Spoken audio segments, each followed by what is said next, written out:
Magandang araw sa inyo mga kachiken! Gini ako ba? Ayan, welcome back dito sa ating channel mga kachiken. Nandito na naman si Ed Leon nagbalik sa inyo mga kachiken. Okay yan. Magandang araw ulit sa inyo mga kachiken, no? Welcome back sa ating channel. At kung ikaw ay bago pa lang dito sa channel, welcome ka dito sa channel. At sa mga hindi pa nakapag-subscribe dyan, please do subscribe and hit the notification bell para updated kayo, notified kayo sa mga susunod nating i-upload na mga vlog o video natin, ano? Okay, ngayon mga ka-chicken, sa araw na ito, nandito na naman tayo sa ating brother. Yan, nandito yung ating mga sisiw. Nandito na tayo ngayon mga ka-chicken sa episode sa ating pag-alaga ng sisiw. Sa day 17 na tayo mga ka-chicken sa ating pag-alaga ng sisiw. Ito na sila, yung ating mga sisiw sa day 17. Kung bago ka pala mga ka-chicken, hindi mo pa napanood yung ating mga previous vlog o video tungkol sa pag-alaga ng sisiw, simula day 1 hanggang day 16, panoorin nyo po mga ka-chicken. Ilalagay ko na lang po yung mga link dito sa description box natin sa baba para madali nyo mahanap, ano? Panoorin nyo po lalo na yung pagsisimula sa pag-alaga ng sisiw, ano yung mga dapat gawin natin sa pag-alaga sa kanila. Makita nyo doon mga ka-chicken, may binibigay akong tips kung kailan tayo nagpapakuna at ano yung mga binibigay natin ng bakuna at kailan tayo nagbibigay ng multivitamins, probiotics at iba pa mga ka-chicken, no? O ayan, pakita ko muna sa inyo mga ka-chicken yung ating mga sisiw sa day 17 nila, mga 17 days old. Ayan, pakita ko sa inyo mga ka-chicken. O, ayan na sila mga ka-chicken, yung ating mga sisiw na 17 days old. O, andito pa sa kabila, bali, ano lang mga ka-chicken, no? Pasok labas lang sila dyan sa dalawang brother. O, ayan na sila, makita natin mga ka-chicken na malalaki na yung ating mga sisiw. 17 days old pa lang, pero makita nyo naman yung mga hitsura, no? Ayan, ito, kunin natin yung isa. O, ayan mga ka-chicken, kung makita nyo, ayan, yung ating sisiw na 17 days old. Ito po ay Harvard mga ka-chicken na sisiw. Ayan, makita nyo. Dahil dito pinagsama ko yung Harvard at saka ano natin mga ka-chicken, Rhode Island Red. Ganyan lang kalalaki. Bali bukas siguro mga ka-chicken, lilipat ko na doon sa isa nating brother na mas maluwag sa kanila at saka screen na yung flooring nila. Kasi medyo madali, kahit pinapalitan ko ng ipa mga ka-chicken agad yung mga beddings nila, biglang pa rin dumadami yung ano nila ipot kasi nga medyo malalaki na sila. Siyempre malalaki na yung ipot nila, malalakas na silang kumakain at malalakas na din silang umiipot. Ayan mga ka-chicken, sa day 17 natin mga ka-chicken, yung pinapakain natin sa kanila ay sa yung ini-start natin sa pag-change feeding sa kanila. So bali yung chick booster natin o Integra 1 na pinakain ko, may halo na siyang na 25% na Integra 2. May ini-introduce ko na sila sa Integra 2, no, para pagsapit nila ng 2 months, pag lampas nila ng 1 month, Integra 2000 na yung ipapakain ko sa kanila. Ayan, yung isa. Ayan, at saka yung pinapainom natin ngayon mga ka-chicken, nandito pa tayo ngayon sa D3 o sa pangatlong araw sa pagbibigay sa kanila ng antibacterial. Nagbibigay ako sa kanila ng Ambroxetil mga ka-chicken kasi 3 araw tayong nagbabacterial flushing sa kanila, no?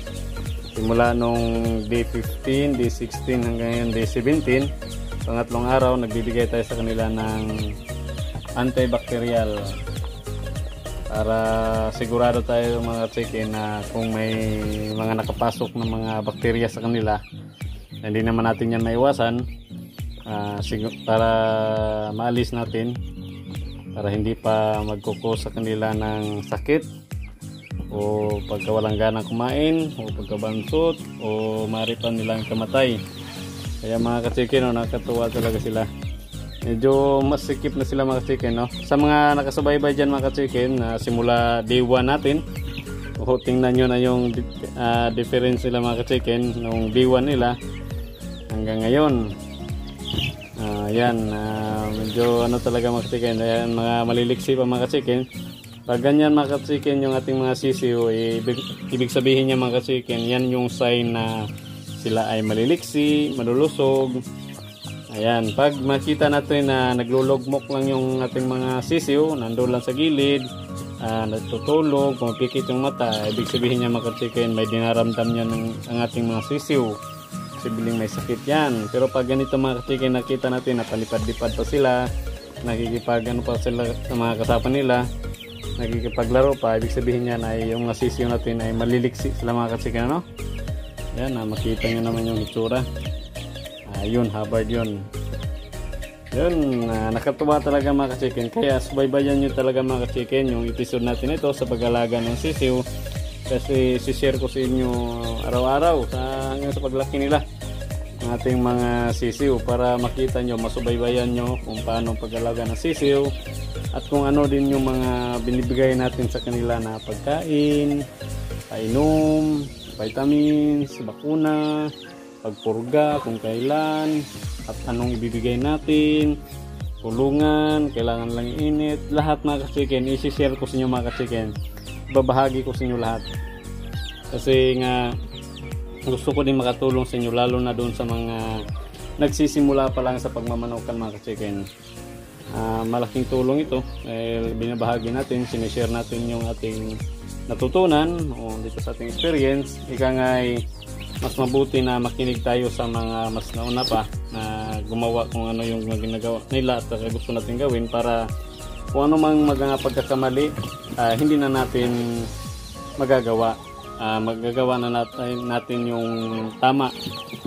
Ayan sila mga ka-chicken, palipad-lipad pa. Ganyan yung mga sign na yung mga sisiw natin ay malusog talaga, no? Ganyan lang sila mga ka-chicken, yung ating mga sisiw. I-update ko talaga kayo mga ka-chicken sa ating mga sisiw. Nakakatuwa na sila mga ka-chicken. Dito mga ka-chicken, mga 2 weeks lang, nililipat ko na sila ng brooder, no? Kasi dito sa ganito klaseng brooder na may pailaw, may beddings na ipa, mostly 2 weeks na ako, hanggang 14 days lang. Pag 15 days, nililipat ko na sa kabilang brooder. Kasi yung ipa din mga ka-chicken, pag magtatagal tayo dito, magkukos yan ng ammonia sa kanila. Posibleng magiging cause yan ng sakit ng ating mga sisiw. Pero pag yung panahon din mga ka-chicken, malamig o laging umuulan, hindi ko muna sila nililipat agad, ano? Ini-extend ko muna sila dito ng mga ilang araw. Pero pinakamatagal mga chicken, mga 3 weeks lang kasi malaki na yung balahibo nila. Makakasurvive na sila sa ginaw doon sa isang brooder natin. Dito, baka bukas mga chicken, lipat na natin ito doon sa kabilang brooder natin, no?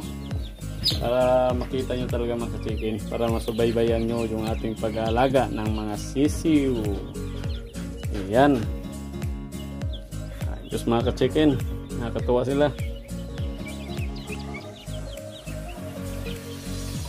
Ayan mga ka-chicken, nakita nyo na yung ating mga 17 days old na mga sisiw, no? Ganyan, nakakatuwa sila mga ka-chicken. Tabangan nyo naman mga ka-chicken sa susunod na mga araw. Magbibigay na naman tayo ng another na bakuna sa kanila. At alamin nyo kung ano yun yung bibigyan natin. Kasi nakapagbigay na tayo dito ng 2 bakuna sa kanila, no? Yun yung NCDB1B1 at saka yung Gumboro vaccine yung bibigyan natin. At abangan nyo na naman mga ka-chicken kung ano yung isusunod natin na ibibigay sa kanila. Una at kailan natin sila ipupurga para maganda yung paglaki ng ating mga sisiw. Kaya ngayon, panlast dito ng pagbabacterial flushing natin sa kanila. Bukas abangan nyo na naman kung ano naman yung ibibigay natin na painom sa kanila na makatulong sa kanila. Lalo na nagbabacterial flushing tayo. After nun, ano yung dapat na ibigay natin sa kanila. Kaya abangan nyo mga ka-chicken. Tumutok lang kayo dito sa ating channel at sa mga in-upload natin video, no? Disclaimer lang po pala mga ka-chicken. Ito po ay sariling program ko lang po sa pag-alaga natin ng masisiw. o sa aking mga karanasan din o experience sa pag-alaga ng sisiw na binabahagi ko sa inyo. At kung kayo din po mga ka-chicken, kung may sarili din po kayong program sa pag-alaga ng sisiw, nasa sa inyo din po yung mga ka-chicken. No? Dito sa akin mga ka-chicken, binabahagi ko lang po sa inyo kasi para naman makakuha kayo ng idea o yung iba may matutunan sa pag-alaga ng sisiw, lalo na dyan sa mga bago pa lang sa pag-alaga ng mga manok o sisiw, kasi yung sisiw talaga mga ka-chicken ay napaka-sensitive niyan, lalo na yung day 1 o yung first week nila, first month, yan kailangan matutukan natin at saka may bigay natin ng maayos para magkaroon tayo ng zero mortality, except lang kung mga iba ng bagay, no? Kasi napaka-sensitive niyan pag hindi natin malagaan ng husto yung ating mga sisiw, magkakaroon talaga yan ng mga mortality. Ay halimbawa, mag-alaga ka ng mga 20 pieces na chicken at kung hindi mo alam kung paano mag-alaga sa kanila, baka pag lampas 1 month, nasa 5 na lang yung mga sisiw mo. Kaya dapat talaga natin alam yung mga chicken kung ano yung dapat natin ibigay sa kanila o gawin o sa pag-alaga sa kanila, kung paano mga chicken, no? Kaya binabahagi ko sa inyo mga chicken yung pag-alaga ng sisiw o sa vlog na ito. Kaya maraming salamat talaga mga ka-chicken sa mga sumubaybay dito sa ating channel, sumusuporta. Maraming salamat talaga sa inyo mga ka-chicken, no? At sa mga nakapag-subscribe na dyan, maraming salamat sa inyo mga ka-chicken. Ayan mga ka-chicken, maraming salamat ulit sa inyong panonood at sa walang sawang suporta dito sa ating channel. At sa mga hindi pa nakapag-subscribe dyan, please do subscribe and hit the notification bell para updated kayo sa mga susunod nating videos na i-upload, no? At sa mga nakasubscribe na dyan, maraming salamat sa inyo. At ingat po tayo palagi mga ka-chicken. God bless. Thank you. Sorry, it's DJ.